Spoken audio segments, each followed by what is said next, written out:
नमस्कार, आपका बहुत बहुत स्वागत है। आप देख रहे हैं एफएनओ जंक्शन। मैं हूं सृष्टि शर्मा और ये वो शो है जहां एफएनओ से जुड़ी सभी बड़ी बातें हम आपके सामने रखते हैं और आपके लिए लेकर आते हैं ढेर सारी ट्रेडिंग कॉल्स। कल का रिपोर्ट कार्ड पड़े उससे पहले अभी मार्केट्स में क्या हलचल हो रही है उस पर एक बार गौर फरमाते हैं। जहां पर कल हमने देखा था एक अच्छी तेजी थी, हालांकि ऊपरी स्तरों से थोड़ी मुनाफा वसूली थी, पर जाते जाते ठीक ठाक क्लोजिंग देके गए थे बाजार। और उसके बाद हम देख सकते हैं कि आज हल्की सी मुनाफा वसूली है।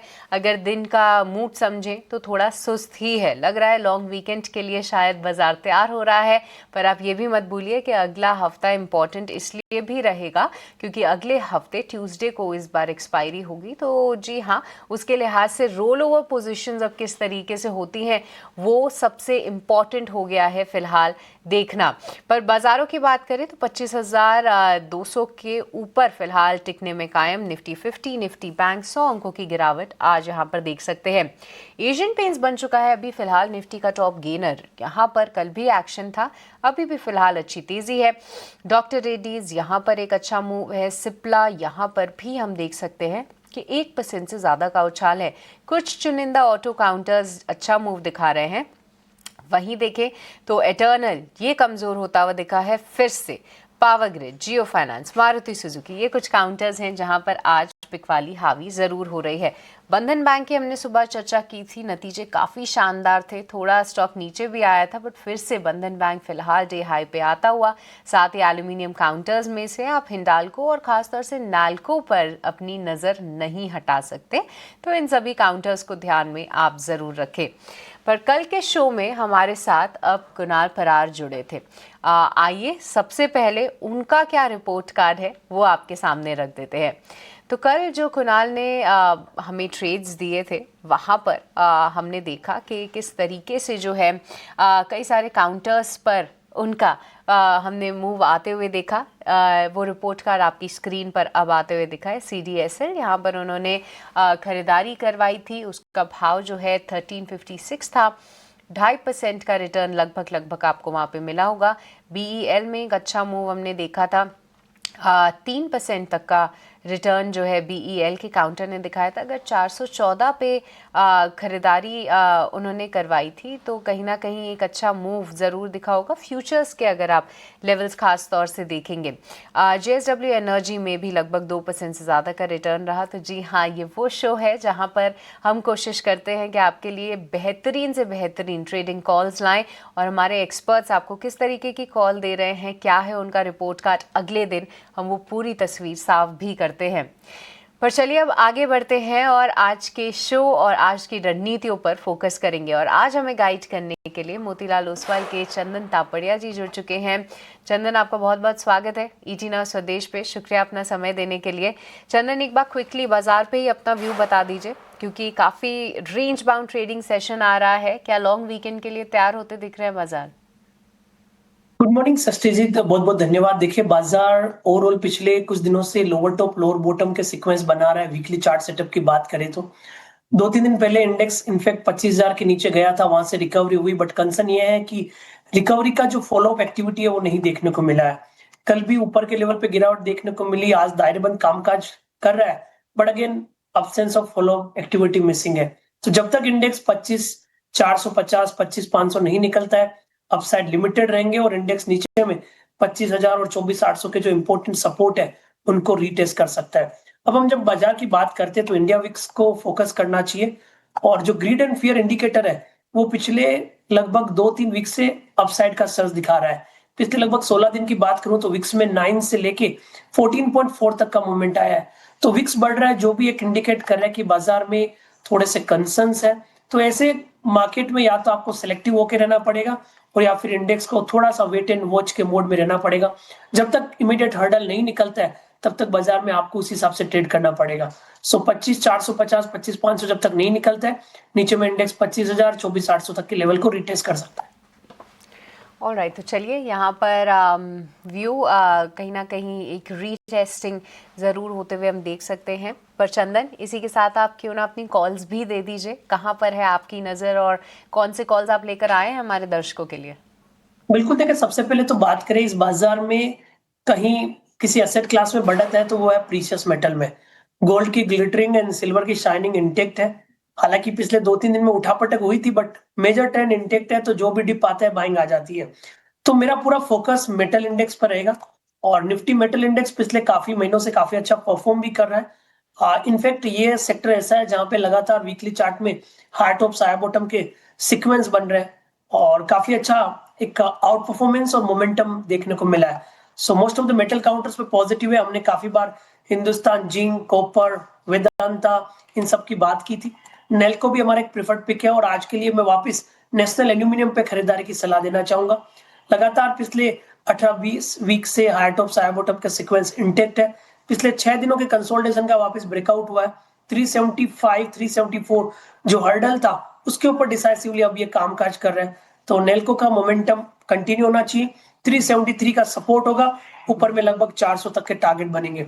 दूसरा जो ट्रेड रहेगा वो रहेगा एपीएल अपोलो। एपीएल अपोलो में काफी अच्छी स्ट्रेंथ देखने को मिली है और मंथली चार्ट पे एक बड़ा ब्रेकआउट देखने को मिला है। काफी महीनों के कंसोलिडेशन के बाद जो ब्रेकआउट हुआ है वो इंडिकेट कर रहा है कि यहाँ पे रैली इंटेक्ट है। डेरिवेटिव्स डेटा की मैं बात करूं तो यहाँ पे लॉन्ग के बिल्टअप हो रहे हैं, काफी अच्छा ट्रेडिंग वॉल्यूम भी है और जो इसका जो हर्डल था 1980 1990 उसके ऊपर आज गैप अप ओपनिंग होकर डिसाइसिवली होल्ड कर रहा है। तो एपीएल अपोलो दूसरा ट्रेड सेटअप रहेगा जहां पे 1990 के सपोर्ट से खरीदारी की सलाह देंगे और 2140 2200 तक के इमीडिएट और पोजिशनल टारगेट भी यहाँ पे देखने को मिलने चाहिए। ऑलराइट, तो चलिए एपीएल अपोलो यहाँ पर ज़रूर नज़र रखेंगे। सुबह भी हम इसकी चर्चा कर रहे थे, बहुत बेहतरीन जो है हमने मूव्स इस पे आते हुए देखे। पर चंदन, एक बार क्विकली निफ्टी बैंक पर भी अपनी राय दे दीजिए। कहीं ना कहीं अभी 59,000 तो हम होल्ड कर पा रहे हैं, बट क्या ये जो लेवल है वो भी खतरे में है? देखिए सृष्टि जी, जो बैंक निफ्टी में जो इम्पोर्टेंट लेवल है वो 58,700 है और मैं देख रहा हूँ पिछले लगभग 47 डेज से ये लेवल बार बार कामकाज कर रहा था। 3 दिन पहले एक बार जरूर उसके नीचे डिक्लाइन हुआ था, बट बार बार 58,700 एक सपोर्ट का काम कर रहा था। उस सपोर्ट के चलते कल के दिन रिकवरी भी देखने को मिली थी, बट अगेन फॉलो अप नहीं आ रहा। तो मेरे हिसाब से 58,700 एक इमीडिएट सपोर्ट रहेगा। वो तोड़ता है तो बैंक निफ्टी की जो आउट परफॉर्मेंस है वो गायब हो जाएगी, उस कंडीशन में करेक्शन आएंगे। बट एज ऑफ नाउ तो मैं यही मान रहा हूं कि बैंक निफ्टी कंपैरेटिवली रेजिलियंस है निफ्टी के डिक्लाइन के मद्देनजर। 58,700 एक इमीडिएट सपोर्ट का काम करेगा। ऊपर में 59,500 निकलता है तभी जाके स्ट्रेंथ बनेगी। तो 58,700 से 59,500 ये दायरा बैंक निफ्टी में रहेगा कामकाज करने के लिए। ऑलराइट, लॉन्ग बिल्डअप यहाँ पर जो है कहीं ना कहीं निफ्टी बैंक देख सकते हैं थोड़ी सी वीकनेस जो है वो और गहरा रही है, बट एक थोड़ा रीबाउंड ज़रूर आ सकता है। 58,700 ये आप स्टॉप लॉस लगा सकते हैं, निचले स्तरों पे खरीदारी करें। 59,500 का टारगेट। पर चलिए अब इस शो में एक एक करके आपके सामने कुछ वो काउंटर्स रखते हैं जहां पर हम डेटा बिल्डअप देख रहे हैं और उसी से उसकी बैकिंग के साथ ही जो है समझेंगे चंदन से उन पर उनका क्या नज़रिया है। सबसे पहले आपके सामने लेकर आएंगे वो काउंटर्स जहां पर हम लॉन्ग बिल्डअप देख रहे हैं।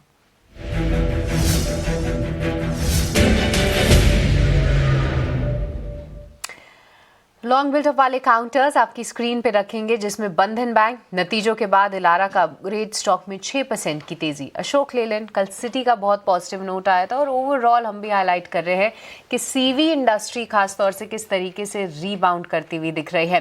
वेदांता मेटल पैक के साथ चमकता हुआ नजर आ रहा है और नैल्को और साथ ही हिंदाल्को, ये कुछ एल्यूमिनियम से रिलेटेड काउंटर्स है। एल्कोआ के नंबर्स आए हैं, उम्मीद से अच्छे नंबर्स देखने को मिले हैं और ये स्टॉक्स भी आज चमकते हुए हमें दिख रहे हैं। पर चंदन, ऐसे बाजार में भी देखिए 2 से 6% के मूव्स ये सभी काउंटर्स दिखा रहे हैं, बैक्ड बाय डेटा है। यहाँ पे से कोई स्टॉक अगर पिक करना हो तो वो कौन सा होगा? बिल्कुल, देखिए इन चारों में से एक काउंटर तो ऑलरेडी हम जिक्र कर चुके हैं, वो रहेगा नेल्को, नेशनल एल्यूमिनियम। कहीं ना कहीं मेटल, एल्यूमिनियम, कॉपर, जिंक एक थीम और फ्लेवर है अभी रिसेंट का। तो नेल्को पे तो बिल्कुल खरीदारी की हम सलाह दे चुके हैं। 373 के सपोर्ट से ऊपर में 395 400 तक के टारगेट देखने चाहिए। उसके अलावा Ashok Leyland one of the strongest counter है, ऑटो का दिग्गज है और ऑटो काउंटर में ये एक ऐसा स्टॉक है जहां पे कंटिन्यूसली आउट परफॉर्मेंस देखने को मिली है। आप नोटिस करोगे जब भी कोई एक मीनिंगफुल छोटा मोटा डिक्लाइन आता है वापिस यहाँ पे नए मोमेंटम बन जाते हैं। रिसेंट में 177 के आसपास के बेस बनाए, 188 का ब्रेकआउट देके मोमेंटम वापस बना है। सो 191 इमीडिएट सपोर्ट का काम करना चाहिए अशोक लीलैंड में। जब तक ये लेवल होल्ड है बाय ऑन डिक्लाइन की रणनीति बना सकते हैं। ऊपर में 205 207 तक के टारगेट के लिए अब हम यदि बंधन बैंक की बात करें, ये काउंटर यूजुअली डल रहता था, स्ट्रक्चर वीक है, बट आज के दिन थोड़ी सी रिकवरी हुई है, तो थोड़ा और बाउंस आ सकता है। अग्रेसिव नहीं रहेंगे, बट जिस हिसाब से प्राइस पैटर्न बना हुआ है, एक बार के लिए 153 से लेके 155 तक के बाउंस बन सकते हैं। तो इन चारों काउंटर में नेशनल एल्यूमिनियम और फिर अशोक लीलैंड, ये दो प्रेफर्ड पिक रहेगी, जहां पे लॉन्ग बिल्टअप बन रहे हैं और पॉजिटिव प्राइस सेटअप भी देखने को मिला है। ऑलराइट, तो चलिए बंधन बैंक यहाँ पर भी एक व्यू ज़रूर दिया, और जी हाँ, नाल्को पे तो चंदन ने खुद की ही कॉल दी थी। तो ये तमाम काउंटर्स हैं जो कि एक अच्छा मूव ज़रूर दिखा रहे हैं। पर आइए अब एक और खेमा सामने रखते हैं, और वो काउंटर्स जो कि आज ऊपर तो हैं, बट उसके पीछे जो है शॉर्ट कवरिंग का उनको सहारा मिलता हुआ दिख रहा है। कुछ स्टॉक्स आपकी स्क्रीन पर लेके आएंगे। Blue star, Laurus lab, Muthoot finance और टीसीएस, ये काउंटर्स हैं जहां पर शॉर्ट कवरिंग के चलते आप मूव देख रहे हैं। देखिए, आज वोल्टास की तेज़ी को हमने हाईलाइट किया था, उसी पैक से ब्लू स्टार 1% ऊपर। Select pharma counters, doctor Reddy Cipla अच्छे कर रहे हैं। लॉरस लैब भी आज 2% चलता हुआ दिख रहा है। मुथूट फाइनेंस भी 1% ऊपर है। देखिए, जब जब हमने देखा है कि सोना और ऐसे गोल्ड फाइनेंसेस कंपनीज का जो कोरिलेशन है वो बहुत ही ज़्यादा स्ट्रॉन्ग है, और आज जो मुथूट फाइनेंस में हम मूव देख रहे हैं, एक ट्रिगर तो आप ये बोल ही सकते हैं, पर दूसरा जो है शॉर्ट कवरिंग का यहाँ पर इसको सहारा मिल रहा है। टीसीएस आईटी पैक में एक अच्छा एक्शन, और टीसीएस उनमें से शॉर्ट कवरिंग का सपोर्ट लेते हुए। चंदन, आपका व्यू इन 4 काउंटर्स में से, अगर कोई काउंटर जिस पे आपको लगता है ये शॉर्ट्स कवर होने के बाद शायद कोई फ्रेश लॉन्ग एडिशन भी हो जाए, कौन सा होगा वो स्टॉक? बिल्कुल, देखिए, ये 3-4 काउंटर जहाँ पे शॉर्ट कवरिंग हो रही है, बट बाजार खुद रिकवर नहीं होगा तब तक इन सब में बड़ा मोमेंटम नहीं आएगा। तो उसके चलते मैं स्ट्रेंथ और थीम वाले काउंटर पे ही फोकस करूंगा, वो रहेगा मुथूट फाइनेंस। मुथूट फाइनेंस का मेजर ट्रेंड पॉजिटिव है, और अच्छी बात यह है कि 2 दिन पहले जब डिक्लाइन आया था, इसने 3750 के आसपास का सपोर्ट लिया था पैनिक लो में, वो exact 50 day exponential moving average है, और पिछले लगभग 50 दिनों से एक राइजिंग ट्रेंड लाइन में मल्टीपल सपोर्ट के साथ में कामकाज कर रहा है। तो ये एक ऐसा काउंटर है जहां पे स्ट्रेंथ बनी हुई है, और गोल्ड का जो प्राइस मूवमेंट है वो भी इसके लिए एक पॉजिटिव सेंटीमेंट दे रहा है। तो मुथूट फाइनेंस पे हमारा फोकस रहेगा, जहां पे ऐसा लग रहा है थोड़े शॉर्ट कवरिंग और देखने को मिलेगी। हालांकि याद रखें, थोड़ा सा रेंज बाउंड काउंटर है, तो मुथूट फाइनेंस पे खरीदारी के मौके ढूंढने चाहिए। एज ऑफ नाउ 38-35 के आसपास का सपोर्ट है, ऊपर में 4040 तक के टारगेट यहाँ पे बनने चाहिए। बाकी जो दूसरे काउंटर की आप बात कर रहे हैं, चाहे टीसीएस की बात करें या फिर लोरस लेब या फिर ब्लू स्टार, उनमें रिकवरी जरूर है, बट कंसर्न ये है कि फॉलो अप एक्टिविटी आएगा क्या, क्योंकि इन सब में शॉर्ट कवरिंग की वजह से मुंह आ रहे हैं, बट ऊपर में सस्टेन कॉल राइटिंग देखने को मिली है, तो उसके चलते अपसाइड थोड़े सा लिमिटेड हो जाएंगे। तो इसके लिए खाली एक काउंटर पे फोकस करेंगे, जो रहेगा मुथूट फाइनेंस। ऑलराइट, तो चलिए सिर्फ एक ही काउंटर पे फोकस करेंगे, जो है मुथूट फाइनेंस। शॉर्ट कवरिंग के बाद एक अच्छा मूव, और ये स्टॉक पर चंदन का व्यू भी हमने लिया। पर इसी के साथ फिलहाल वक्त तो चला है छोटे से ब्रेक का, आप कहीं मत जाएगा, हम जल्द लौटेंगे।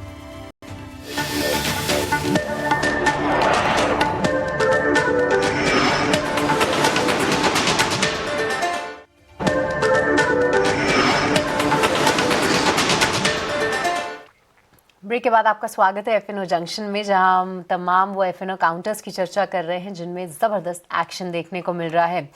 पर आइए कुछ नतीजों का भी फोकस कर लेते हैं, और आज ऐसे बाजार में भी आप जीवन स्मॉल फाइनेंस बैंक को देखिए, यहाँ पर क्या ज़बरदस्त तेज़ी हम देख रहे हैं।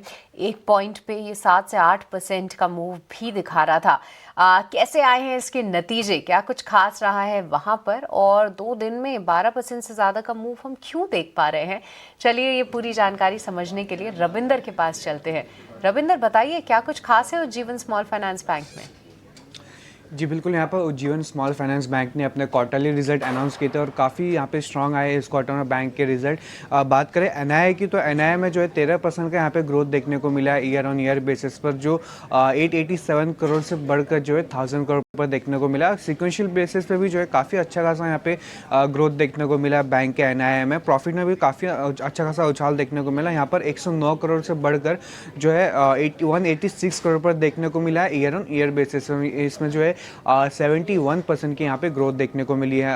वहीं जो क्रेडिट कॉस्ट घटने और बेहतर कलेक्शन से जो है कंपनी के जो नेट इंटरेस्ट मार्जिन है उसमें काफ़ी अच्छा खासा यहाँ पे जो है सुधार देखने को मिला, और डिपॉजिट ग्रोथ जो है काफ़ी मजबूत रही है बैंक की, बेहतर लायबिलिटी स्ट्रेस और कासा जो है बैंक का, उज्जीवन स्मॉल फाइनेंस बैंक का, उसमें भी जो है काफ़ी अच्छी खासी ग्रोथ देखने को मिली है।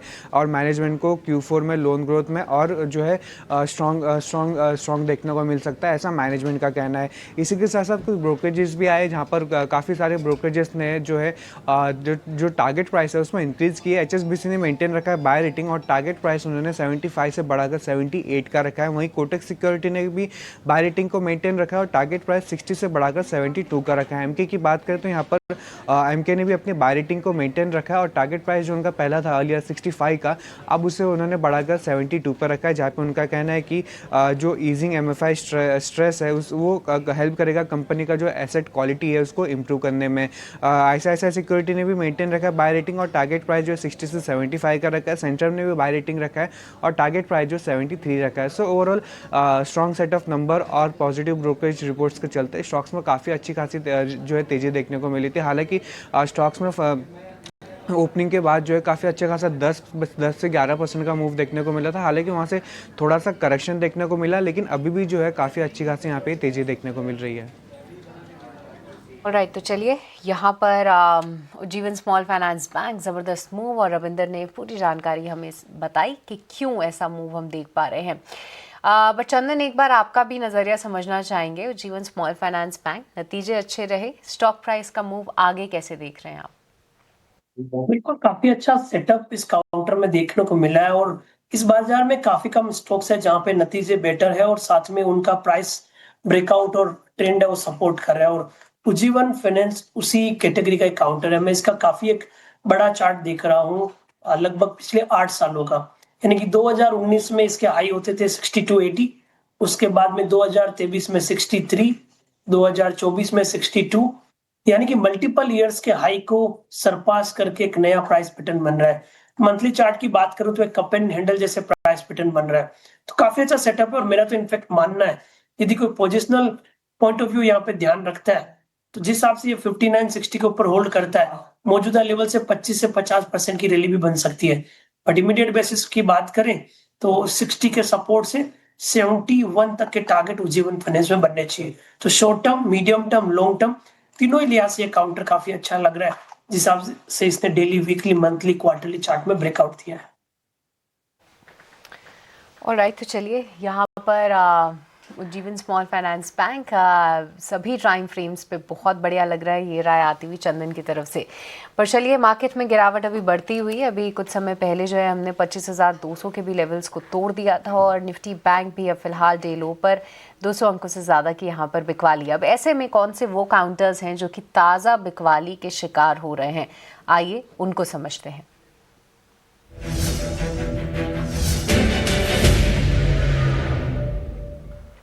ताज़ा बिकवाली वाले शेयर्स आपकी स्क्रीन पे आ जाएंगे, जहां पर कोफोर्ज, देखिए हम सुबह भी इसकी चर्चा कर रहे थे कि ये काउंटर के नतीजे भी अच्छे आए हैं और शायद म्यूचुअल फंड की भी सेलिंग प्रेशर आ सकता है। 3% की यहाँ गिरावट। सोना BLW यहाँ पे 0.25% की गिरावट। लोधा, अदानी ग्रीन, कुछ और काउंटर्स हैं जिनमें प्रेशर है। चंदन, कोई स्टॉक इनमें से जो कि आपको लगता है कि और भी वीक हो सकता है? बिल्कुल, 2 काउंटर में देख रहा हूँ। एक तो यहाँ पे है लोढ़ा। देखिए, एक तो निफ्टी रियलिटी वीक लग रहा है और ये एक ऐसा सेक्टर है जो बाजार में गिरावट में और ज्यादा गिरावट देखने को मिल रही है। इसमें निफ्टी रियलिटी खुद देखें, पिछले लगभग 10-12 ट्रेडिंग सेशन में 12% ज्यादा का डिक्लाइन देखने को मिला है और ये सेक्टर अपने लगभग 2-2.25 साल के लोवेस्ट लेवल पे है। डेली चार्ट पे लगातार 13 दिनों से लोअर टॉप लोअर बॉटम बन रहा है, तो पूरा सेक्टर का चार्ट और सेक्टर का सेटअप है वो वीक स्ट्रक्चर बता रहा है।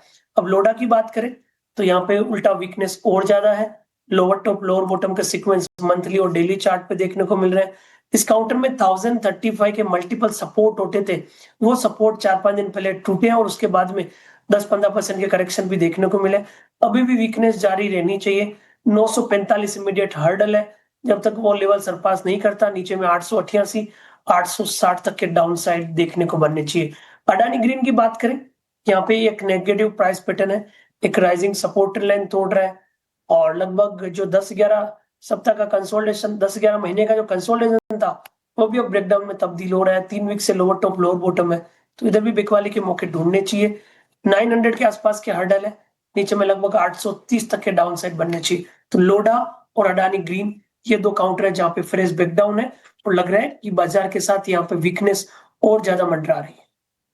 लोधा और अदानी ग्रीन यहाँ पर और कमजोरी हावी हो सकती है, ये राय चंदन की तरफ से। पर चंदन, इसी के साथ आपको हम बहुत शुक्रिया करना चाहेंगे, आज अपने समय निकाला और ढेर सारे काउंटर्स पे हमसे चर्चा भी की। Thank you. पर जाते जाते मौसम के मिजाज का आपको अपडेट दे देते हैं और ये कुछ तस्वीरें हम आपके लिए लेकर आए हैं जिससे मौसम का मिजाज जो है वो थोड़ा बिगड़ता हुआ दिख रहा है। उत्तर भारत में ठंड बढ़ गई है, मनाली और जम्मू कश्मीर में स्नोफॉल की ये तस्वीरें, और दूसरी तरफ दिल्ली में बारिश फिलहाल हम होते हुए देख रहे हैं।